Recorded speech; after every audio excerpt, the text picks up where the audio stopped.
आप सभी क्रांतिकारी साथियों को जय हिंद जय भारत। साथियों, दिक्कत ये आ रही है कि आरबीआई में कंप्लेन रजिस्टर करने के बावजूद भी जब आरबीआई जो रेगुलेटरी एंटिटी है उस रेगुलेटरी एंटिटी को या फिर यूं कहें कि जहां से आपने लोन लिया उस लोन देने वाली संस्था को जब आरबीआई की तरफ से गाइडलाइन जारी किया जा रहा है, जब आरबीआई की तरफ से बोला जा रहा है कि इस व्यक्ति की समस्या सॉर्ट आउट किया जाए, तो उस संस्था का एक जो पोस्ट होल्डर है वो पोस्ट होल्डर आकर उस व्यक्ति से मिल रहा है और ये देख रहा है कि वो व्यक्ति अनपढ़ है, वो व्यक्ति पढ़ा लिखा नहीं है, तो इसलिए जानबूझकर अकेले मिलने बुलाया जा रहा है।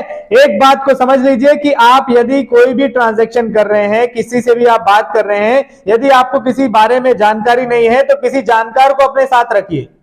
यदि कोई जानकार नहीं है आपके साथ तो कम से कम ऐसे व्यक्ति को रखिए कि जो पढ़ा लिखा हो, जो कम से कम आप जिस चीज को साइन कर रहे हो तो कम से कम वो बता पाए कि आप किस चीज में साइन कर रहे हैं।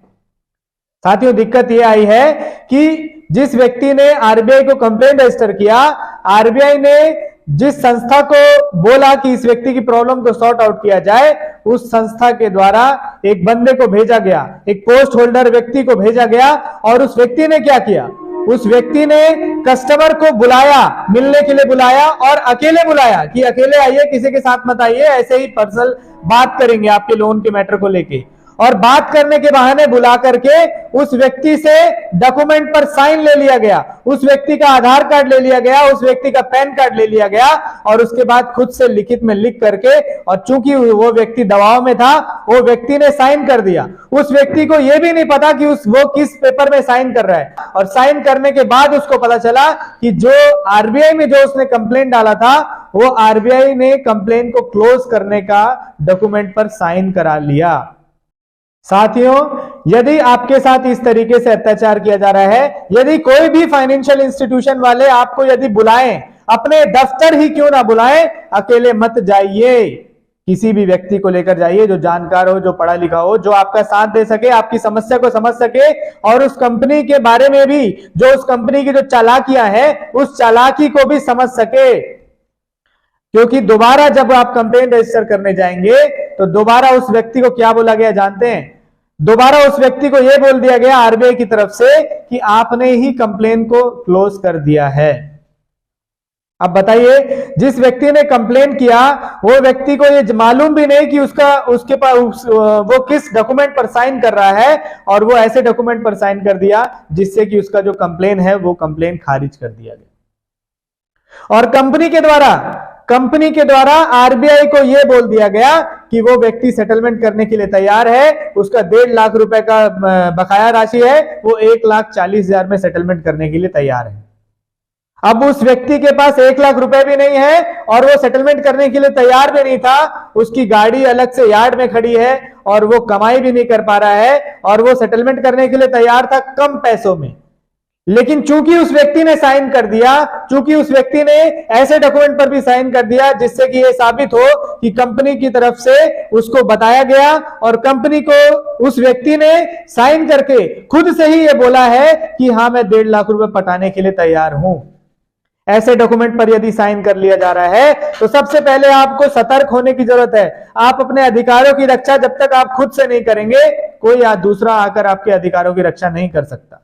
आप किस चीज में साइन कर रहे हैं इसके बारे में यदि आप खुद से जानकारी नहीं रखेंगे तो कोई नेता और कोई देश का ऐसा बेटा नहीं है जो आपको आकर बता दे। नेता और बेटा बोलने वाले बहुत सारे लोग मिलेंगे जो केवल चुनाव के समय में आपके घर दरवाजे पर आएंगे, जो केवल चुनाव के समय पर आपका हाथ जोड़ेंगे, आपका पैर पड़ेंगे और आपकी समस्या का समाधान निकालेंगे। लेकिन आज जो सिचुएशन पैदा हुई है और ये जो बैंकिंग सेक्टर के से जो जुड़े लोग जो फ्रॉड कर रहे हैं, इसके लिए कोई नेता आपके लिए बोलने नहीं आएगा, इसके लिए कोई संस्था आपके लिए बोलने नहीं आएगी। इसलिए हम सभी को साथ मिलकर प्रयास करना पड़ेगा और तब जाकर कर्ज मुक्त भारत अभियान सफल बनाया जाएगा।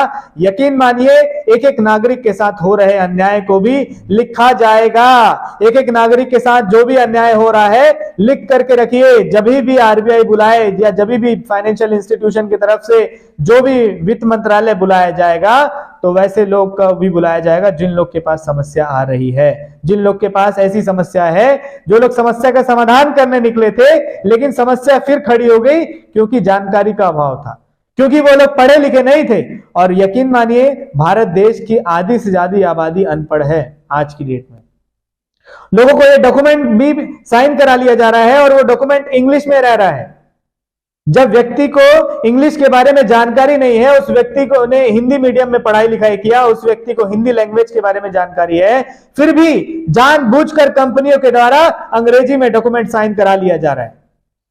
इन सब से बचिए। आपका अधिकार है कि यदि कोई डॉक्यूमेंट इंग्लिश में है तो आपकी मातृभाषा में भी वो डॉक्यूमेंट मिले। अपने बैंक से बोलिए, अपने बैंक से बोलिए, अपने अधिकारों की रक्षा खुद करिए। यदि आपको हिंदी में चाहिए तो हिंदी के पेपर के लिए आप मांग करिए, ये आपका अधिकार है। यदि आप खुद से वंचित रहना चाहें तो आपको कोई जबरदस्ती आपके अधिकारों के बारे में नहीं बता सकता। एक घोड़े को भी तभी पानी पिलाया जा सकता है जब उसको प्यास लगे।